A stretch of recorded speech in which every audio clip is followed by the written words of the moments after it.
estos encuentros que se llevarán a cabo en todo el país. Encuentros que nos permitirán apoyar la construcción de una paz estable y duradera en Colombia a través de un debate abierto sobre los aspectos decisivos para el proceso de conversaciones que adelantan el gobierno de Colombia y las FARC-EP en La Habana.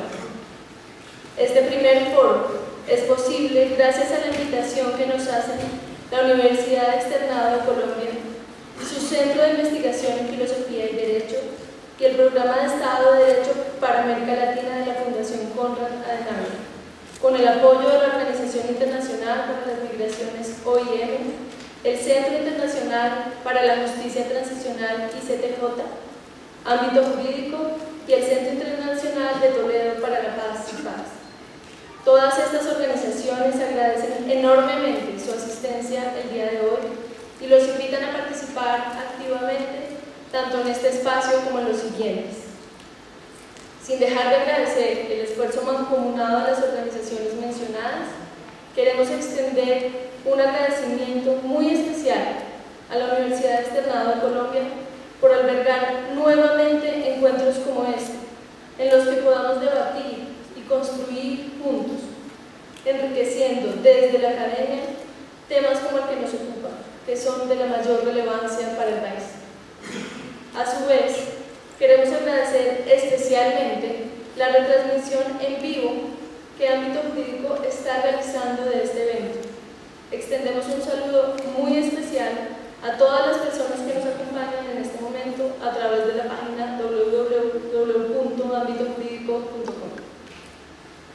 El propósito del foro de hoy es aportar a las conversaciones de La Habana mediante la convocatoria a un grupo de expertos, académicos y miembros de la sociedad civil, quienes abordarán las cuestiones más críticas y relevantes en el reconocimiento y determinación de las condiciones jurídicas y políticas para la participación política de excombatientes desmovilizados en Colombia. Desde luego, las preguntas e inquietudes del auditorio y de quienes nos siguen a través de las redes sociales serán bienvenidas en cada uno de los paneles.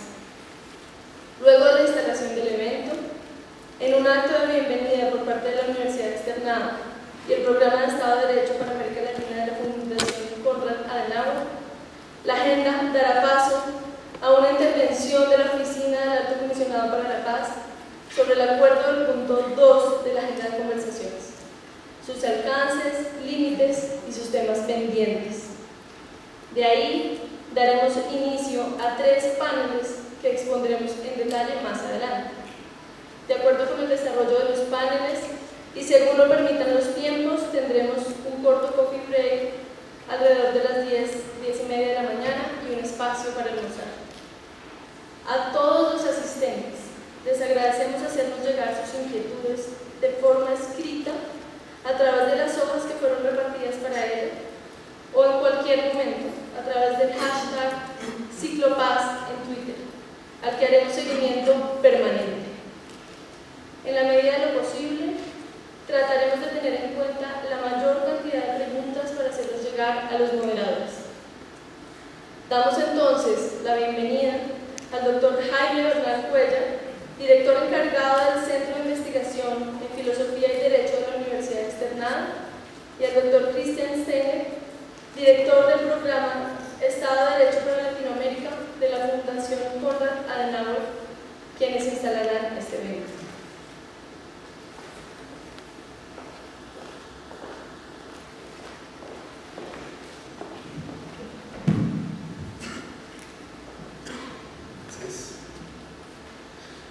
Muy buenos días, colegas, autoridades, estudiantes que nos acompañan aquí en la sala y por el streaming en internet. Muy buenos días y bienvenidos al foro sobre participación política de excombatientes en Colombia, de la ilegalidad a la democracia.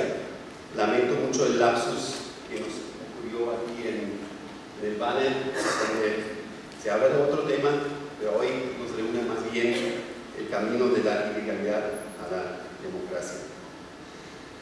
Antes de entrar en los debates específicos que hoy nos reúnen aquí, quisiera compartir con ustedes algunas reflexiones desde la perspectiva de un forastero, que soy yo, al que el destino le ha llevado a esta tierra. Permítanme empezar con una pregunta. ¿Cuándo fue la última vez que ustedes hablaron con su familia, con los amigos, o con un vecino, el taxista y el vendedor de frutas, pero también con el familiar de una víctima o directamente con una víctima sobre el conflicto armado? ¿Y cuál fue la sensación que se llevó? ¿Escepticismo hacia este proceso? ¿Optimismo? La primera vez que me acerqué a Colombia fue en el año 1996, cuando sobrevolé el territorio, porque todo el mundo con el que me encontré por el camino por América Latina me aconsejó de no poner pie aquí.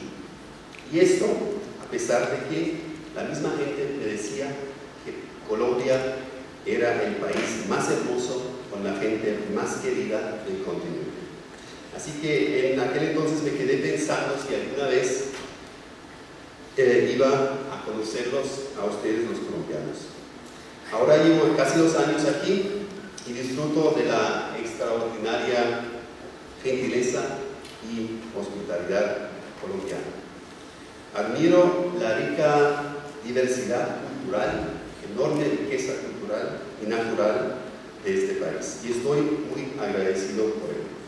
En este tiempo he tenido algunas oportunidades para conversar sobre el conflicto y el proceso de paz, no solamente con expertos, los cuales, gracias a Dios, hay muchos y muy preparados en Colombia, sino también, y no menos importante, con la gente común. Yo siento que me tocó llegar en un momento histórico. Observo lo que está ocurriendo con gran interés y admiración, y también yo con gran optimismo. Estoy convencido que si hay un país capaz de salir de un conflicto tan prolongado, es Colombia. Y es esta actitud la que me da la impresión demasiados colombianos no la comparten conmigo.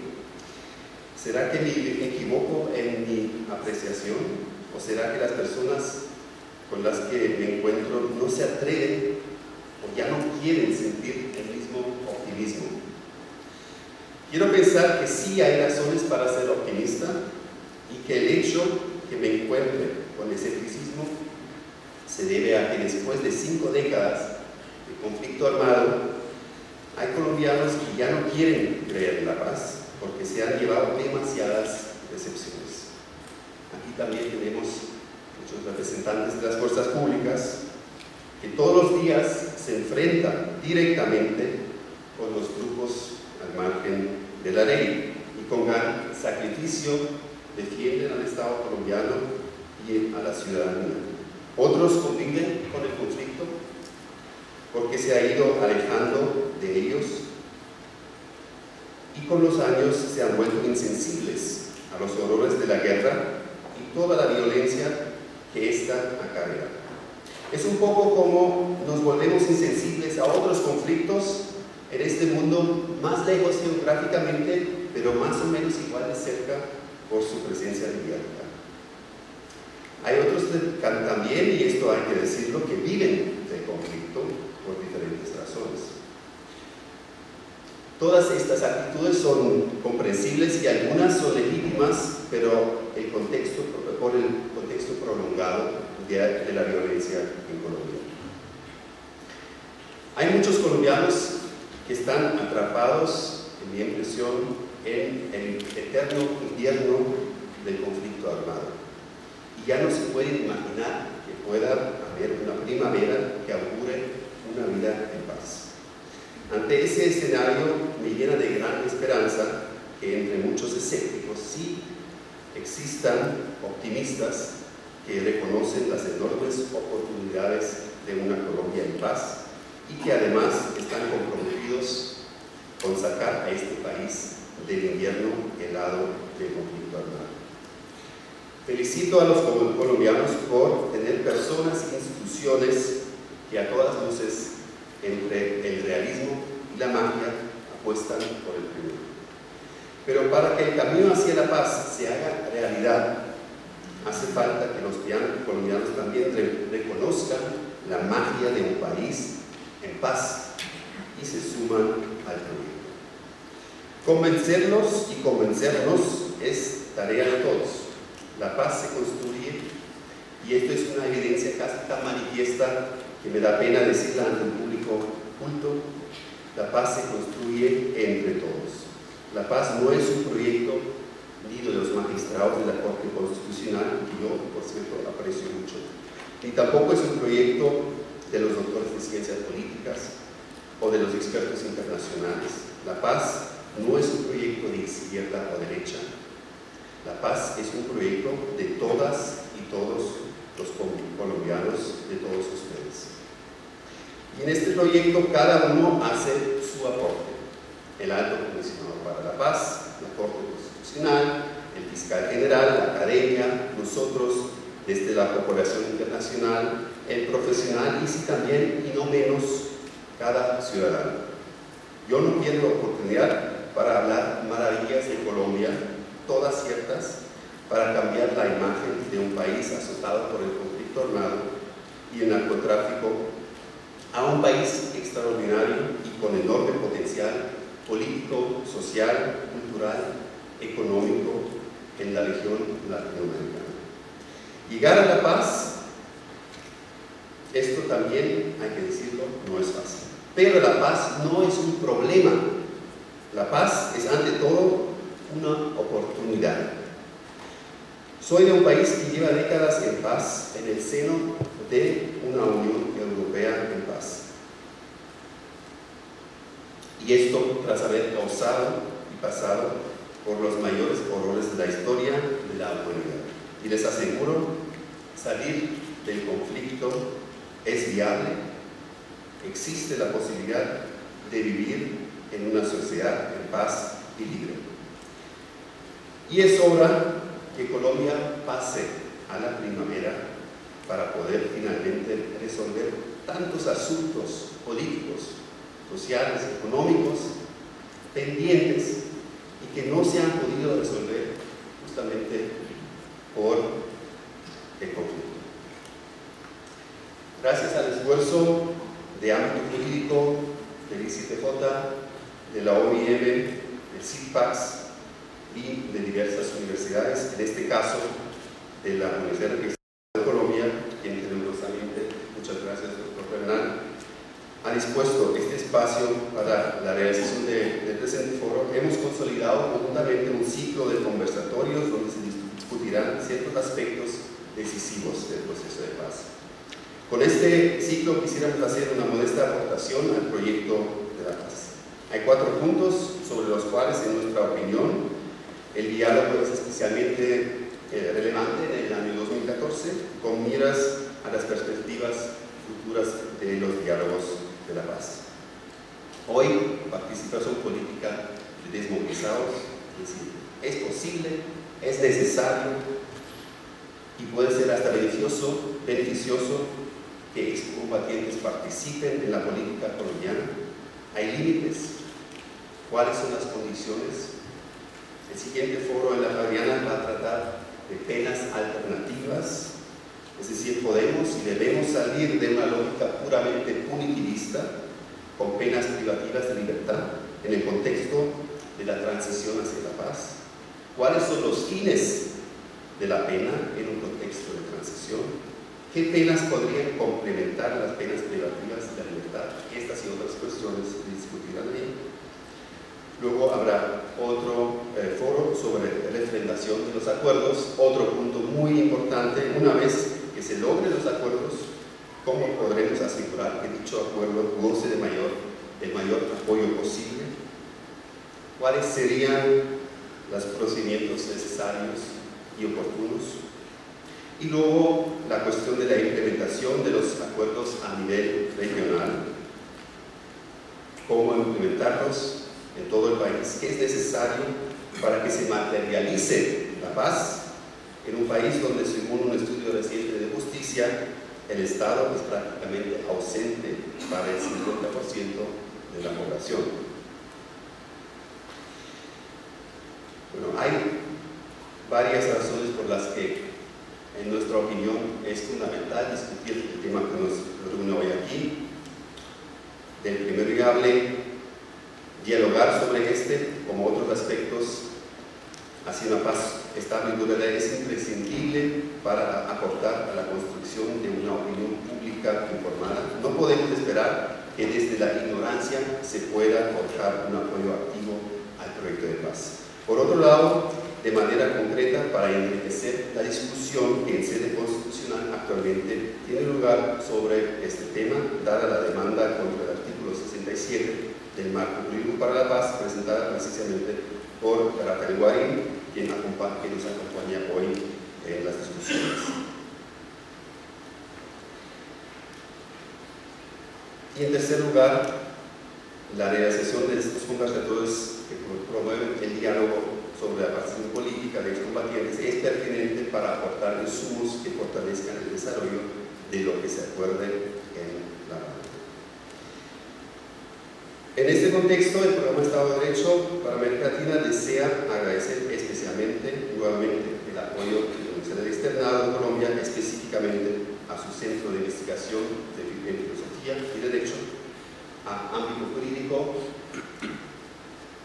a la Organización Internacional para Migraciones, al Centro Internacional de Toledo para la Paz y al Centro Internacional para la Justicia Transicional, sin quienes este evento claramente no habría sido posible. Aquí tenemos los representantes de estas organizaciones que además hoy nos acompañarán en las diferentes mesas de debate.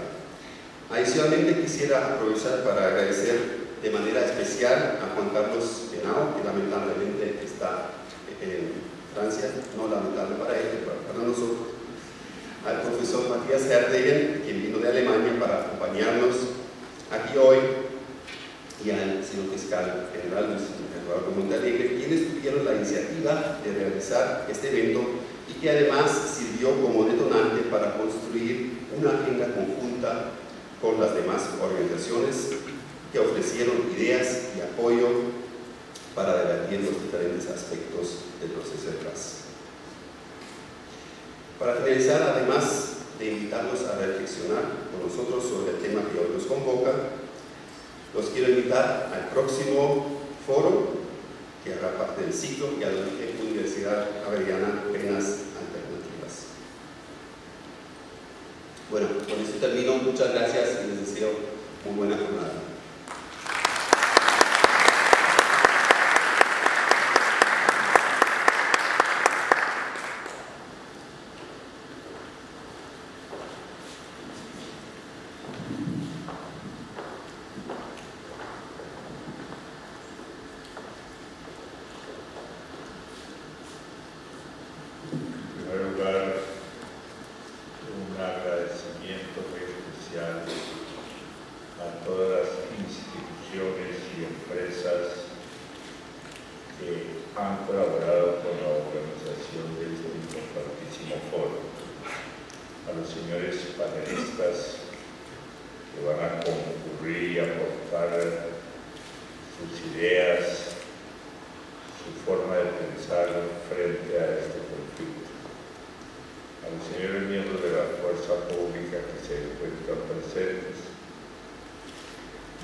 Digo que es un tema trascendental por dos razones. Hoy han visto ustedes en Colombia que hay antagonismo en las posiciones en las campañas que se adelantan para la presidencia de la República, a favor o en contra, pero me parece que ese a favor o en contra le ha faltado argumentación, analizar de fondo lo que está pasando en el país. De otra parte, tengo que confesar que antes de ocupar un cargo accidentalmente en el país, no tenía claridad sobre lo que es un conflicto. Hoy quizás también carezco de algunos conocimientos, pero por algunas razones me llevaron a hablar con todos los grupos levantados armados, llámese guerrilla, paramilitares, etc. Y con personas versadas en este tema que veo en el auditorio, especialmente a los panelistas, y un saludo a Alejo Vargas. Veo que tiene que mirarse la realidad de una parte y analizarse la complejidad de este problema que se está viviendo. Cuando se dice pasar de la guerra a la paz, algunos lo entienden simplemente un aspecto formal, un aspecto que no requiere estudios de múltiples temas, sino una dejación de armas y una postura de la justicia frente a quien deje las armas. A veces se circunscribe el tema a si las personas deben ir o no a una cárcel. Y seguramente se entiende que es la única forma de administrar justicia, poder dosificar penas privativas de la libertad. Yo creo que si uno mira el tema que han propuesto, demuestra la complejidad del tema. No es simplemente decir participación política o no. Yo creería, y seguramente hacia allá va a apuntar todos estos foros, es empezar por el entendimiento del conflicto, por la propia ideología de quienes se han levantado en armas, desde luego que han realizado comportamientos totalmente reprochables y que necesariamente exigen completar una responsabilidad. Pero no podemos pensar de que cuando se está en una posición jurídica determinada, inmediatamente vienen afirmaciones de que se es guerrillero o no se es guerrillero, o que pertenece a las autodefensas o no pertenece a las autodefensas. Me parece, lo digo con respeto, es una visión reportada de los 50 años de lucha que se vienen presentando.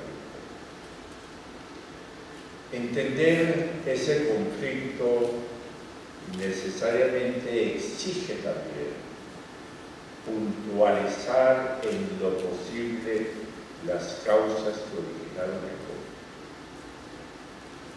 Porque no es un conflicto o levantamiento en armas o grupos armados que surgieron espontáneamente.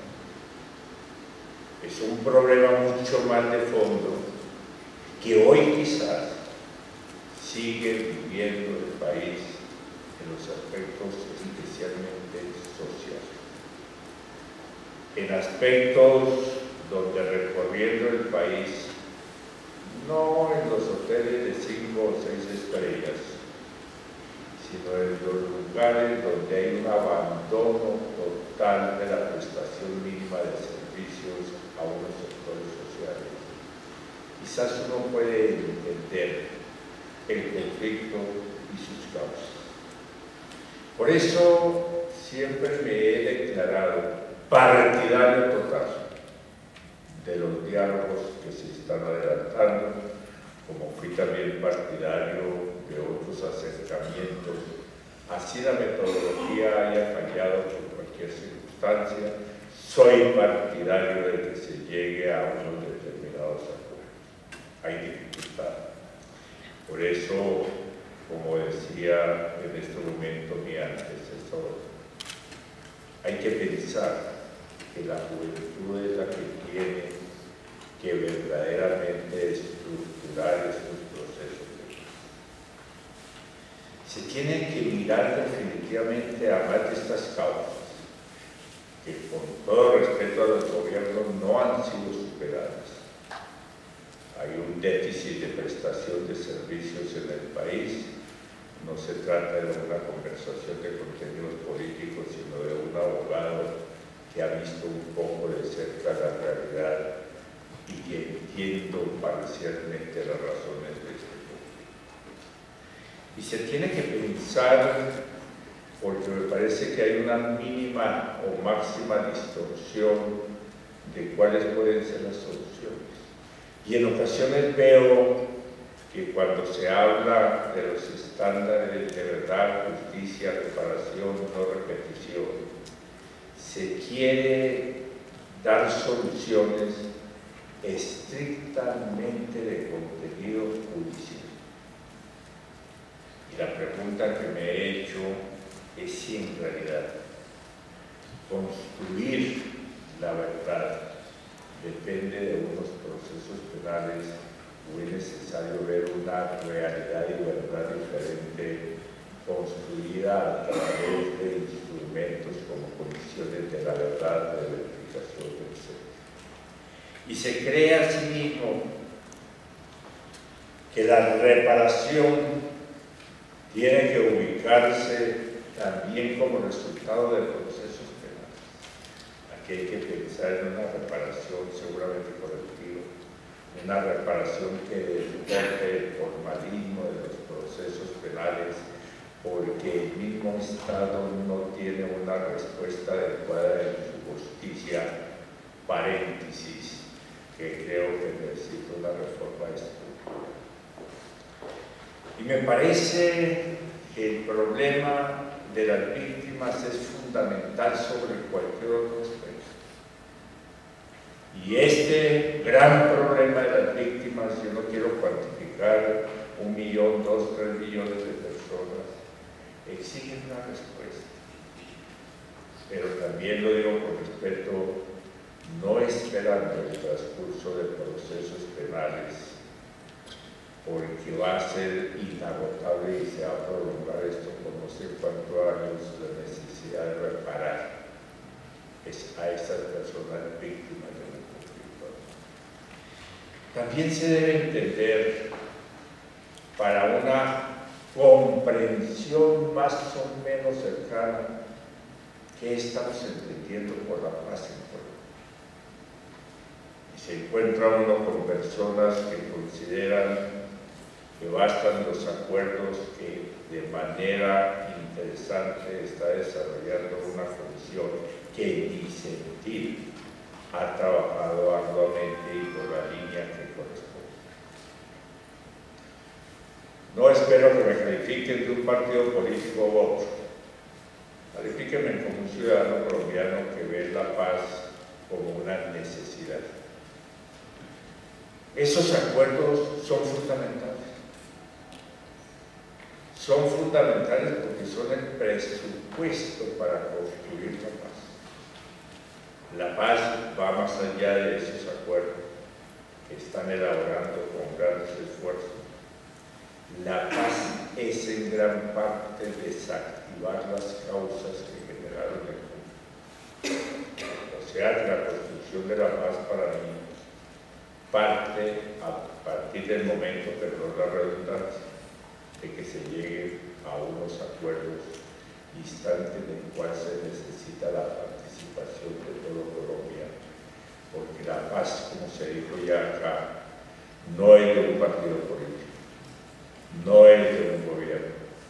La paz es un derecho fundamental de todos los colombianos y tenemos que participar en la construcción de la paz. Aquí va a ser necesario no solamente como hacen algunos, entre ellos quienes han demandado el artículo 67 del Acto Legislativo 01 de 2012, que la fuente para solucionar o construir la paz es más amplio que el solo marco para la paz que se incluyó en la Constitución Nacional. Es un marco trascendental, importantísimo, pero que necesariamente va a tener una ampliación con el bloque de constitucionalidad, va a tener una ampliación y unos límites que se van a determinar de las competencias de la Corte Penal Internacional frente a procesos de paz, porque a veces uno oye decir es que si no se hace tal proceso en tal sentido, nos vamos para la Corte Penal Internacional. Hay que mirar cómo se activan las competencias de esas instituciones cuando se está frente a un proceso de paz. Es que cuando se está frente a un proceso de paz, en mi entendimiento, tenemos que cambiar la forma de pensar. Yo veo, seguramente estoy equivocado, que cuando se analizan estos procesos de paz, se hace dentro del marco de la legislación ordinaria en Colombia. Esos marcos de la legislación ordinaria tienen que desbordarse y pensarse en unos referentes totalmente diferentes a la legislación vigente. Por eso me satisface que estén los estudiantes acá que manejan el derecho. Tienen que pensarse en algo. Oye uno voces en que se dice le van a conceder únicamente beneficios a los se están haciendo acuerdos y se va a construir la paz con base en beneficios, no penas privativas, en penas privativas, participación en política, no participación en política. Yo creo que estos foros apuntan a demostrar que no se trata solamente de algunos beneficios o formas alternas de nuestra justicia. Esa es una parte. Es una parte de personas que tenemos que reprocharle comportamientos, masacres, genocidios, delitos de esa manera. Pero es una parte. Miren ustedes las obligaciones que tienen que imponerse y el Banco para la Paz impone de juzgamientos y concreción de responsabilidad y qué tienen que hacer estas personas que se benefician. Es que no es una concesión simplemente, sino es además una carga de obligaciones que tienen las personas que se van a desmovilizar porque hay que hacer concesiones dentro de un juicio ponderado entre la justicia formal y la paz. Hagan ese juicio ustedes de proporcionalidad, de ponderación. Continuamos en la guerra. O tenemos que mirar cuáles son las soluciones para terminar esta guerra. Por eso, cuando hablan de participación en política, creo que van a abordar temas. ¿Qué es hacer política? Es simplemente concurrir a un Congreso de la República. Es desempeñar cargos públicos. O la participación en política es un debate plural en sus ideas, heterogéneo en sus contenidos. Hay que mirarla desde el concepto un poco diferente, simplemente que puedo votar, que puedo ir al Congreso, que puede ser un cargo. Yo creo que ese es un concepto totalmente recortado. Y va a haber problemas difíciles que seguramente los señores panelistas de este tema van a abordar. Normas constitucionales que hoy limitan la participación en política, que están vigentes. por mencionar simplemente 122 de la Constitución, 179, que impide cuando hay condenas de privación de la libertad poder llegar al Congreso de la República y también desempeñar cargos. Está vigente esta norma y eso nos permitiría en un momento seleccionar los límites de participación en política. Yo creo que ese es un gran esfuerzo que se tiene que hacer. No es simplemente denunciar participación en política como lo hablan ustedes con los panelistas. Es mucho más allá de cuáles son los límites, conveniencias o no conveniencias. Y uno pudiera perfectamente enunciar 2 o 3 tesis. Se van a aplicar las normas del marco constitucional para la paz, artículo 67, que tiene unas limitantes para la participación en política cuando hay responsabilidad de lesa humanidad o de genocidio. Se van a aplicar de manera concurrente con las limitantes de los artículos 122, que no permite llegar al Congreso cuando se ha impuesto una pena privativa de libertad, y limitantes del 179, que no se pueden desempeñar cargos públicos cuando se ha condenado a la persona por ciertos determinados. Son concurrentes. Es una limitación que puede entorpecer la construcción de la paz. O se va a plantear una tesis amplia en el sentido de que esas normas 122 y 179 tienen una excepción, que es el artículo 67 del acto legislativo, y que solamente las limitantes son las del artículo 77 y no las previstas en otras normas. Por eso lo definirán las leyes estatutarias. Y se van a plantear problemas verdaderamente difíciles, como el problema del terrorismo, porque aquí siempre se dice todo es acto de terrorismo. ¿Qué va a pasar con esa nomenclatura jurídica si es una excepción a los límites para hacer política? Porque puede deducirse esa excepción de los tratados y convenios internacionales. O se le puede dar un tratamiento diferente buscando la finalidad del marco jurídico, porque para poder interpretar es necesario mirar cuál es la finalidad. Y la finalidad es construir la paz. La finalidad primaria es el cese de hostilidades, que seguramente se puede llegar con los acuerdos de La Habana, de devolver a los secuestrados, destinar el país, poner en libertad de movilidad a los menores de edad vinculados a una república. Y van a tocar unos temas trascendentales acá. Es que yo no quiero ver solamente el enunciado y ese mensaje que simplemente da la universidad o personalmente. Van a manejar los fenómenos de conexidad. Se van a manejar con las normas tradicionales de esa conexidad por la relación o vínculos entre dos delitos, que llaman, allá veo a los estudiantes repasando sus conocimientos de una relación ideológica, consecuencial o ocasional. O se va a extender y hay que mirar una amplitud mayor para estos efectos. Se tendrá que traer las nuevas teorías, desde luego el bloqueo, constitucionalidad, naturaleza del delito, la forma como hay vínculos entre las víctimas.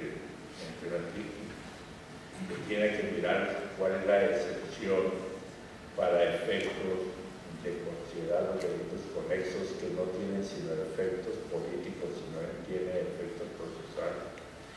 Y si ustedes siguen mirando qué entienden en procesal y en penal por contexto que se va a aplicar, y lo está aplicando la Fiscalía General de la Nación, ¿qué entienden por priorizar?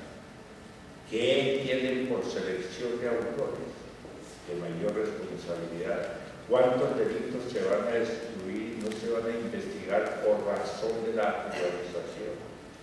y se tienen que revisar las categorías penales. No se puede seguir trabajando con las categorías de participación criminal, de culpabilidad, de pena privativa de la libertad. La misma ley establece alternativas. ¿Y qué no pensar del procesal penal?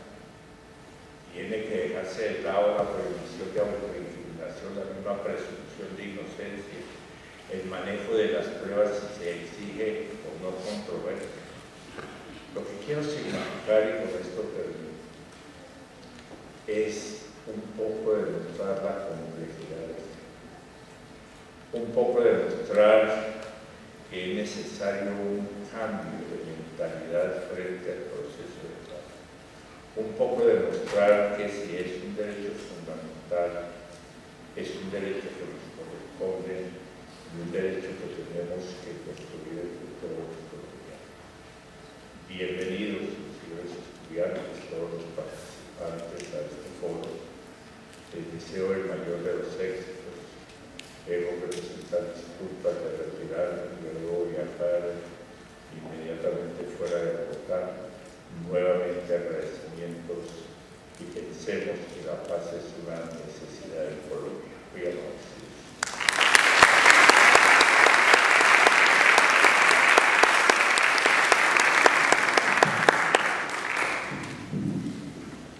Agradecemos nuevamente a los organizadores del evento por estas palabras de bienvenida. Damos ahora paso a la conferencia de la Oficina del Alto Comisionado para la Paz. Invitamos a seguir acá adelante a los representantes. En la medida en que Sergio Jaramillo y Humberto de la Calle se encuentran en estos momentos precisamente en La Habana negociando el punto 3 de la agenda del proceso de paz, desde la Oficina del Alto Comisionado nos acompañan Juanita Gobertus y Julián Arevalo. Queremos además anunciarles que afuera y en la recepción encontrarán información y documentos relacionados con el proceso de paz para que se lleven con ustedes, no olviden reclamarlos a la salida. Juanita Gobertus es coordinadora de Justicia Transicional de la Oficina del Alto Comisionado para la Paz, abogada y politóloga de la Universidad de los Andes, y tiene una maestría en Derecho Internacional de la Universidad de Harvard. Por su parte, Julián Arevalo es asesor del área temática de participación de la Oficina del Alto Comisionado para la Paz. Es experto en participación política y desarrollo rural, economista de la Universidad Externado, con maestría en Economía de la Universidad Nacional y maestría en Economía y doctorado en Ciencia Política de la Universidad de Boston. Seguimos entonces, feliz mañana para todos. Buenos días para todos y para todas. En primer lugar, agradecer en nombre de la Oficina del Alto Comisionado para la Paz la invitación de la CAS, Cristian en particular, a todo su equipo de la Universidad Externado. Doctor Bernal Cuellar, nos alegra estar de vuelta en esta universidad, la OIM, el CTJ, CIPAX y Ámbito Jurídico por patrocinar esta iniciativa. Lo que quisiéramos hacer, fue para que nos invitaran, es hacer realmente una introducción que pueda sentar las bases de la discusión que van a tener a lo largo del día. Y lo haremos de manera muy corta, tratando de ser realmente muy claros. En primer lugar, abordaremos lo que ya ha sido acordado en la discusión del punto 2 en La Habana, que es el punto de participación política, y en segundo lugar me referiré a las discusiones sobre marco jurídico para la paz, en particular en lo relacionado con el artículo 67 sobre reintegración política de excombatientes. Solamente recordar de manera muy breve algunos elementos antes de darle la palabra a mi colega. Lo primero es que estamos en un proceso cuyo objetivo es terminar el conflicto armado para iniciar una fase de construcción de la paz. Eso es muy importante porque precisamente, como estaba diciendo el doctor Bernal Cuellar, nadie desde el gobierno considera que la paz simplemente es un papel que se firma. Terminamos el conflicto armado para construir la paz. Segundo, recordar simplemente algunos elementos. Tuvimos una fase exploratoria en febrero y agosto de 2012. A raíz de eso llegamos a un acuerdo general que tiene 6 puntos. El primer punto, desarrollo rural; el segundo, participación política; El tercero se llama terminación del conflicto, que es básicamente los temas de DDR. El cuarto, narcotráfico, y generar solución al tema de las drogas. El quinto, víctimas. Y el sexto, que es procedimental, que tiene que ver con los temas de seguimiento, monitoreo y verificación. Simplemente para cerrar, es muy importante tener en cuenta y queremos aprovechar estos espacios para incentivar así. Hemos recibido 20.000 propuestas de sociedad civil a través de los distintos mecanismos de participación, pero estamos muy interesados en recibir más. Revisamos cada una de esas propuestas y nos interesa mucho tener en cuenta los distintos aportes que tiene la sociedad civil frente a los distintos puntos de la agenda. En todo caso, obviamente reiterar pues, que la lógica de este proceso es que una vez se llegue a un acuerdo final, como todos esperamos que así sea, ello tiene que ser sometido a una refrendación popular, donde cada uno de nosotros como ciudadanos podremos decidir si estamos de acuerdo o no con lo que allí quedó pactado. Dicho eso, le doy entonces la palabra a mi colega. Buenos días. Antes que nada, nuevamente agradecerle a los organizadores de este evento y en particular a la Universidad Externado también por abrir este espacio para discutir temas tan importantes para el país como es la participación política de los excombatientes. Antes de empezar, también quiero hacer una aclaración en términos de la presentación que estamos haciendo. En la primera parte me voy a referir a los temas de participación a nivel grupal, ya sea agrupaciones políticas o agrupaciones sociales, que son estrictamente los relacionados con el acuerdo del punto 2 de la Agenda de La Habana. En la siguiente parte ya hablaremos de las condiciones específicas a nivel individual para los excombatientes, aquellas personas que se movilicen en el marco de la firma del acuerdo final. Esta es la primera parte a nivel grupal, la segunda a nivel individual. Como ustedes saben, el pasado 6 de noviembre en la ciudad de La Habana se alcanzó el acuerdo sobre el punto de participación política, el segundo de la agenda, y yo quisiera mencionar 3 pilares fundamentales sobre los cuales se fundamenta ese acuerdo. El primero es la idea de una nueva apertura democrática. Lo que se busca con esta nueva apertura democrática es darle un impulso a muchos de los objetivos que se trazaron con la Constitución de 1991 y la idea de superar muchos de los obstáculos que se han encontrado para alcanzar esos objetivos, en particular en las zonas que han sido particularmente golpeadas por el conflicto armado. Entonces, todo este acuerdo muy en la línea del espíritu de la Constitución con la idea de lograr realmente sus objetivos. El segundo pilar, o si se quiere, principio inspiracional de este segundo acuerdo de La Habana, es el tema de la participación ciudadana. Como hemos dicho hace un momento en las presentaciones que se han hecho, pero tal vez contrariamente a lo que se discute en muchos espacios en el país, en La Habana no se está haciendo la paz. En La Habana lo que se está es acordando unas condiciones para cerrar el conflicto armado y a partir de ese momento empezar una fase de transición, o lo que hemos llamado una fase de construcción de la paz.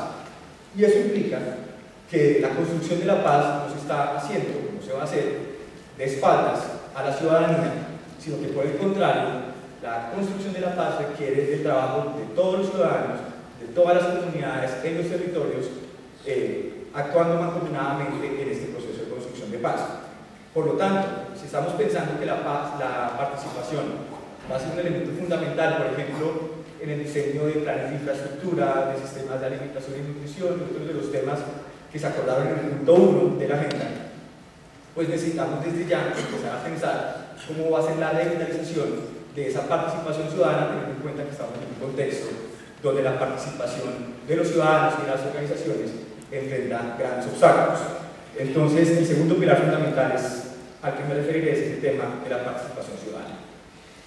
Y el tercer pilar fundamental de este segundo acuerdo es el rompimiento definitivo del vínculo entre armas y política, que es una condición fundamental de todo proceso de paz, si estamos hablando de una paz duradera.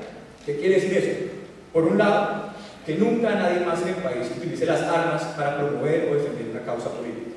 Pero por otro lado, estamos hablando de que aquellas personas que, digámoslo de esa forma, se la juegan por la política, no sean objeto de la violencia. Eso, como vamos a ver en un momento, implica una serie de garantías de seguridad para que realmente se dignifique el ejercicio de la política. A partir de estos 3 pilares, la nueva apertura democrática, la participación participación ciudadana y el rompimiento del vínculo entre armas y política, podemos identificar todos los acuerdos del punto 2. De paso, aprovecho para invitarlos a la salida a recoger el informe conjunto de los acuerdos que ya se han alcanzado en La Habana. Tenemos todos estos acuerdos. En el punto 2 se pueden agrupar dentro de 4, podemos llamarlos ejes temáticos. Primero, en relación con los partidos y movimientos políticos. Segundo, en relación con el sistema electoral. Tercero, las garantías de seguridad de las que estaba hablando en su momento. Y cuarto, nuevamente, el tema de participación ciudadana. Déjenme llenar de contenido cada uno de esos 4 ejes temáticos. En el tema de partidos políticos, empecemos por ahí, se acordó algo que es bastante importante para los colombianos y es, de alguna forma, cumplirle o buscar cumplirle a la Constitución de 1991 con un compromiso importante que se adquirió allí, que es el estatuto para los partidos y movimientos políticos que se declaren en oposición. Como decía, este compromiso se adquirió en el 91, pero 23 años después aún todavía no se ha materializado. Lo que se acordó en La Habana incluye la convocatoria a los partidos y movimientos con personería jurídica, al partido que surja del tránsito de las FARC a la vida política sin armas, a otras organizaciones representativas de oposición y desde luego también con la participación del gobierno nacional para discutir los lineamientos sobre los cuales se redactará este estatuto de la oposición. Entonces digamos que ahí cumplimos con un objetivo que tenemos desde hace un buen tiempo. También en el tema de los partidos políticos se acordó separar la personería jurídica, la obtención y mantenimiento de la personería jurídica de los partidos y movimientos políticos de la superación de un umbral en las elecciones al Congreso como existe actualmente. Ustedes saben que el 3%, los partidos que no lo obtengan simplemente pierden su personería jurídica. A cambio de ese modelo que tenemos actualmente, se separa la personería jurídica del umbral y se instaura un sistema de adquisición progresiva de derechos para movimientos y partidos políticos, lo que quiere decir que en temas como la financiación de campañas o el acceso a los medios de comunicación va a haber un acceso gradual y progresivo dependiendo del desempeño que esos partidos tengan en las diferentes elecciones en las que participen. Eso frente al tema de partidos políticos. Ahora, pasando al tema del sistema electoral, hay 4 grandes elementos. El primero, se busca promover una mayor participación electoral. Como ustedes saben, y las elecciones pasadas no fueron una excepción. Los niveles de abstención electoral en Colombia son bastante altos, lo que se busca, por un lado, por medio de una campaña de celebración masiva, promover la participación electoral. Pero no solo eso, también identificar cuáles son los obstáculos que enfrentan las comunidades para acercarse a los puestos de votación, particularmente en las zonas más alejadas y dispersas, de tal forma que se pueda dar una solución a estos problemas de acercarse y efectivamente poder depositar el voto. Segundo, en materia del sistema electoral se busca promover la transparencia electoral en todos los procesos.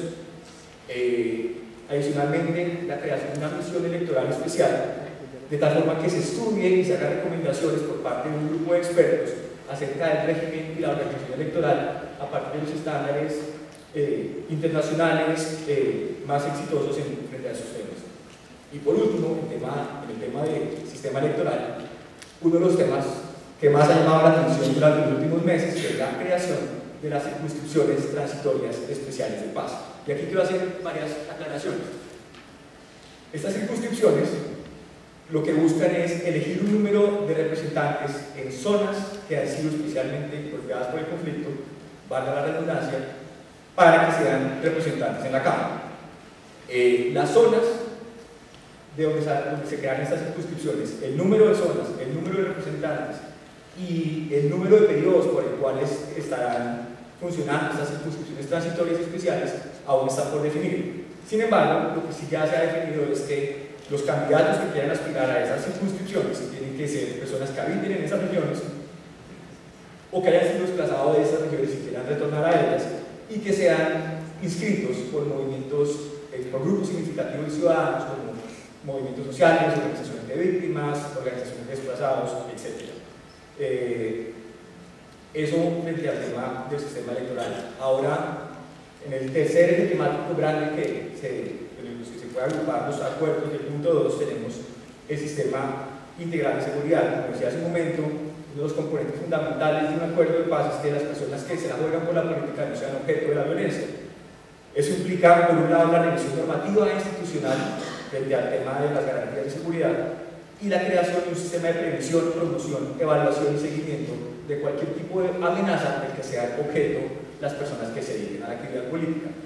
Pero no solamente tenemos eso para las personas de la política, también un sistema con las mismas características para aquellas personas que sean líderes de movimientos u organizaciones sociales, líderes comunitarios y defensores de derechos humanos, de tal forma que no solamente el sistema político sirva para expresarse, haya carácter de seguridad, sino para también otras formas de expresión y participación cuenten con un sistema equivalente de garantías. Y el último tema al que me quiero referir es el tema de la participación ciudadana. Como decía al principio, la paz se construye en las comunidades, con las comunidades en los territorios, la paz se construye desde abajo. Por lo tanto, es necesario ya pensar cómo se revitaliza esa participación ciudadana. Por un lado, tenemos que se abrirá espacios en los medios de comunicación institucionales, regionales y comunitarios para que las organizaciones y movimientos comunitarios puedan expresarse, puedan manifestarse, puedan mostrar sus plataformas políticas, sus plataformas sociales, los avances que se han venido haciendo en los últimos años, los avances que se hagan frente a los temas de los acuerdos que se alcancen en La Habana. Entonces tenemos un componente mediático que consideramos que es muy importante. Por otro lado, está el reconocimiento e impulso a las organizaciones y movimientos sociales, en el entendido de que muchas veces la escasa participación que vemos es porque, por ejemplo, no se comparten experiencias exitosas en temas de participación, y abrir este tipo de espacios donde haya intercambio de experiencias, asesoría, acompañamiento, resultaría bastante útil para impulsar la participación ciudadana. Tercero, pensemos que a pesar de que no estamos hablando del punto 1 de la agenda, los acuerdos en el punto 1 van a traducirse en una gran inversión de recursos en las regiones, y desde luego va a ser muy importante la participación ciudadana en la veeduría y el control de esos recursos. Entonces, la idea es fortalecer las veedurías, las redes de veedurías ciudadanas, y fortalecer los mecanismos de control para que la ciudadanía efectivamente esté con los ojos encima de todos esos recursos. Y finalmente, como un componente que hace parte casi de cualquier proceso de paz, está también el fomento a una cultura de paz, reconciliación, tolerancia y no estigmatización, con la idea de que bajo esas condiciones se facilitaría la participación ciudadana en muchas mejores condiciones. Como les decía, toda esa primera parte de la que acabo de hablar se refiere a la participación política y social a nivel grupal, a nivel de organizaciones, de partidos políticos. En la siguiente parte, mi colega va a hacer la presentación ya para estas condiciones a nivel individual. Muchas gracias. Perfecto, entonces, todo esto que acaba de explicar Julián es importante aclarar que tiene que ver con el fortalecimiento en general de la democracia, con una apuesta de fortalecimiento de la participación, en particular en las zonas más afectadas por el conflicto armado, en donde las FARC sin armas podrían participar, pero no solamente. Si se dan cuenta, tiene que ver con una serie de acuerdos fundados en incrementar la participación con ellos una vez dejen las armas, pero de nuevo también y en particular para todas las comunidades que se han visto, digamos, excluidas o que han estado menos en contacto con la participación política. La discusión sobre quién de los miembros de las FARC, una vez dejen las armas, podría participar en política se dejó explícitamente en su momento en el comunicado, cuando se anuncia que habíamos llegado a unos acuerdos en materia de participación política. Hay una última frase que ustedes encuentran en la página de internet donde están todos los comunicados, mesadeconversaciones.com.co, donde dice explícitamente que la discusión sobre quién puede participar tiene que ver con la discusión del punto 5, que es el punto de víctimas, que aún no hemos abordado. Por esa razón, digamos, segundo capítulo, a lo que me referiré, es a lo que hoy está en la Constitución, como el artículo 67 transitorio, que hace parte del marco jurídico para la paz, pero que no tiene aún que ver con acuerdos, digamos, discutidos, ni con temas discutidos, ni con acuerdos logrados con ellos, porque el tema de la participación política individual de los combatientes aún no se ha discutido. Como ustedes saben, estamos en este momento en un debate constitucional similar al que tuvimos el año pasado. El segundo artículo del marco jurídico para la paz fue demandado ante la Corte Constitucional por Rafael Guarín, y la discusión en gran parte que seguro tendremos hoy, que es bien jurídica, gira en torno a un problema jurídico que es el siguiente, y es si la Constitución prohíbe la reintegración política de excombatientes, y segundo, cuáles son, si existe esa posibilidad, si es, digamos, si a la primera pregunta la respuesta es no, entonces si existen límites a esa reintegración, y cuáles serían esos límites jurídicos para poder dar la reintegración política de excombatientes. Y para abordar esas preguntas quisiera, no tenemos demasiado tiempo y con seguridad tendrán grandes debates hoy a lo largo del día, pero quisiera plantear 5 ideas que recogen la visión del gobierno sobre este tema. Lo primero es que la reintegración política de excombatientes no solo no está prohibida, sino que se deriva del espíritu mismo de la Constitución del 91. Y hay varios elementos para tener esto claro. Lo primero es la Asamblea Constituyente que tuvimos en el 91, como ustedes saben, con participación directa de distintas personas que hoy siguen siendo relevantes en el ámbito político, que habían sido combatientes, que habían dejado las armas y que participaron como constituyentes, ayudando a construir la que hoy es la Constitución y elaborando todos sus elementos esenciales. Un segundo elemento es que la propia Constitución contempló de manera inmediata, para lo que iba a suceder en las siguientes elecciones, cómo iba a funcionar la participación política de excombatientes. El artículo 12 transitorio aclara que debe crearse la circunscripción especial de paz, genera la posibilidad de designaciones específicas de personas que hubiesen dejado las armas en distintos cargos de administración. Y tercero, la Constitución, si se quiere, tiene unas válvulas de escape para lo que venga hacia el futuro. Por eso contempla a lo largo de los artículos excepciones concretas a quienes hubiesen cometido delitos políticos en materia de participación política. De ahí que cuando vemos los requisitos para ser senador, encontramos claramente, para ser magistrado, encontramos que aquellas personas que hayan cometido delitos políticos o conexos no estarían sometidos a esas inhabilidades.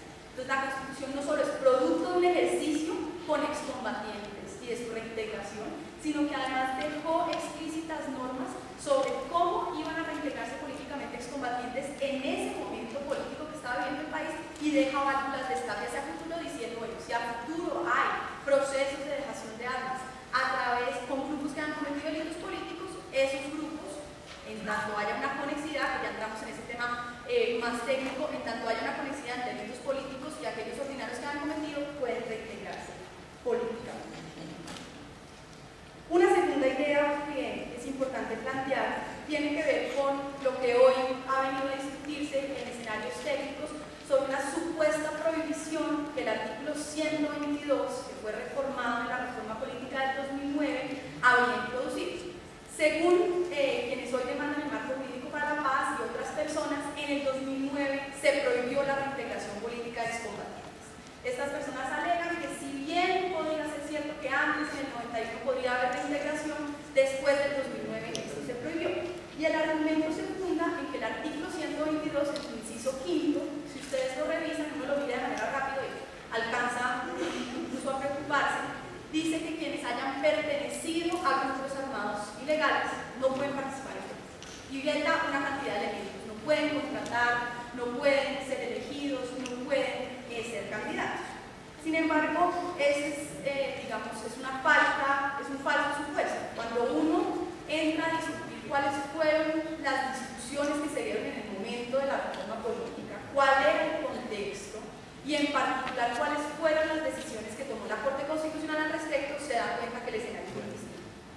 Lo primero es, recordar que en ese momento de lo que se trataba la reforma política era de castigar políticamente a quienes, haciendo uso de las armas, es decir, miembros de grupos paramilitares, habían cooptado el sistema político. Es decir, prohibir que esas personas que ya estaban elegidas, que hace parte del fenómeno que hoy conocemos como la parapolítica, pudiesen ser elegidos a cargos de elección popular por su vinculación con grupos en ese momento paramilitares. Cosa muy distinta de la idea de prohibir que alguien que deja las armas, se reintegra de manera efectiva a la sociedad, contribuye a la satisfacción de los derechos de las víctimas, pueda participar en política. Por fortuna, este no es solamente un debate hipotético, sino que la Corte Constitucional en el 2010 ya salió esta discusión. En la sentencia C986 de 2010, la Corte se enfrentó precisamente a este problema jurídico. Los demandantes decían, cuidado, que la reforma política del 2009 derogó los delitos políticos y la posibilidad de reintegración política de excombatientes, y la Corte dijo, si en la reforma política hubiera querido hacer eso, habría lo que técnicamente, para los abogados que están acá, se conoce como una antinomia constitucional, es una contradicción constitucional, y por lo tanto eso sería tan absurdo, dice la Corte, que es imposible pensar que la reforma política del 2009 se aplique a delitos políticos, se aplica únicamente a grupos, en tanto grupos que cometen delitos ordinarios, no políticos. Eso es muy importante.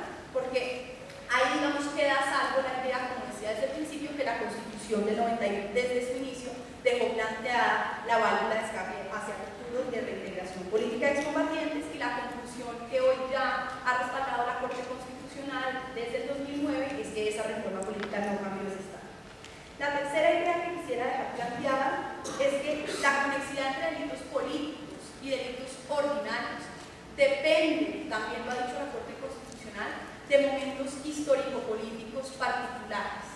¿Hasta dónde está dispuesto a llegar una sociedad en términos de que es un delito ordinario que vamos a considerar que ha sido parte, digamos, que ha estado relacionado de manera tan directa con el accionar de ese grupo, que es un grupo, en este caso, en el caso de la guerrilla, un grupo rebelde que comete el delito de rebelión, el delito político? Pues es una discusión política, histórica, que depende del contexto y que tendremos que dar. Ahora, desde el punto de vista del gobierno, y esto es lo que hemos defendido ante la Corte Constitucional, existe también la diferencia en los efectos de esa conexidad.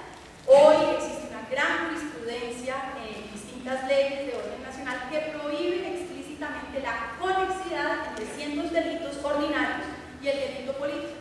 Sin embargo, cuando uno analiza el detalle de la justificación que está detrás de esas prohibiciones y la jurisprudencia, lo que está en el centro de prohibir esa conexidad son básicamente dos ideas: lucha contra la impunidad y satisfacción de los derechos de las víctimas. Ninguna de esas prohibiciones ha estado históricamente relacionada en el país con prohibir la reintegración política de excombatientes y mucho menos con prohibir la posibilidad de una solución política del conflicto armado. Ese es precisamente, digamos, es el nudo del debate que tiene que dar la Corte Constitucional próximamente, y es si es posible pensar que uno puede diferenciar los efectos para considerar que una cosa es la conexidad en materia de amnistías e indultos, que como he dicho está claramente restringida por el deber de investigar y juzgar. Por eso el gobierno se ha comprometido con una estrategia integral de justicia transicional. Y otra cosa es cuál es esa conexidad en materia de participación política. Ahí simplemente para advertir, eso también ha estado en el centro de nuestra discusión. Si uno mira la Constitución, la diferencia entre el artículo 12 transitorio y el 30 transitorio ya es clara. Mientras que en el 12 transitorio, mientras que en el 30 transitorio se dice que no se pueden dar indultos y amnistías por hechos atroces, actos de terrorismo, en fin. En el 12 transitorio, que es el tema de reintegración política, se dice que incluso para efectos de la reintegración política se podrán no tener en cuenta las inhabilidades. De nuevo, muy importante, porque si se dan cuenta hay una restricción en la conexidad cuando de lo que se trata es de satisfacer los derechos de las víctimas, impunidad, en fin, el tema de amnistías e indultos, pero hay gran, digamos, espacio y margen de maniobra cuando tiene que ver con la reintegración política. Cuarta idea: la posibilidad de excombatientes de participar en política depende de su compromiso con la satisfacción de los derechos de las víctimas. Es decir, nosotros en esto hemos sido muy explícitos en la intervención que hicimos ante la Corte Constitucional y en las distintas declaraciones públicas que se han hecho al respecto.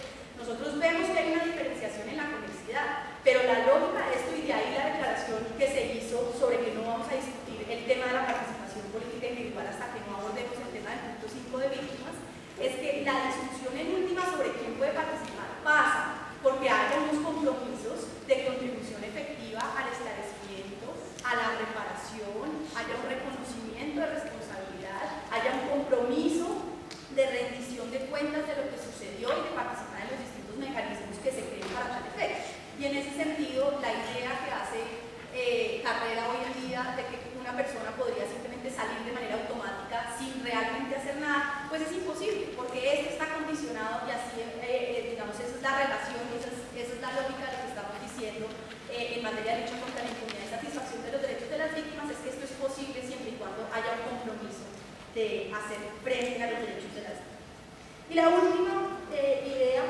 quizás es menor pero es importante mencionarla también, es que precisamente todo este problema de hasta dónde vamos a estar dispuestos en materia de reintegración política de excombatientes, es decir, dónde vamos a sentar el límite de qué estamos dispuestos a aceptar como sociedad y qué no, sobre todo además pensado en función de qué tipos de resultados puede generar. A lo largo del día seguramente verán una serie de tesis que realmente son muy importantes en materia de cómo lograr la disuasión de que se rehaga la violencia, y hay distintos argumentos en ciencia política que muestran que entre más se vincule a un grupo armado al ejercicio democrático, más posibilidades hay. Obviamente, una vez de que las armas, mientras más se vincule a un grupo armado que deja las armas al ejercicio de la democracia, más posibilidades hay de sostenibilidad de los acuerdos.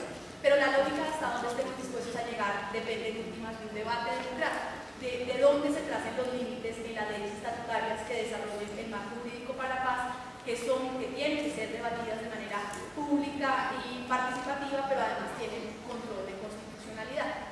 Eso es un poco el marco general. La discusión, como digo, está sentada precisamente para que a lo largo del día abordemos todos estos temas que son simplemente pequeñas pistas desde donde estamos pensando esto el gobierno, pero sí nos parecía muy importante contarles qué se ha discutido en La Habana, qué acuerdos hemos logrado, cómo nos estamos imaginando el tema del marco jurídico para la paz y de la importancia de la relación entre contribución a las derechos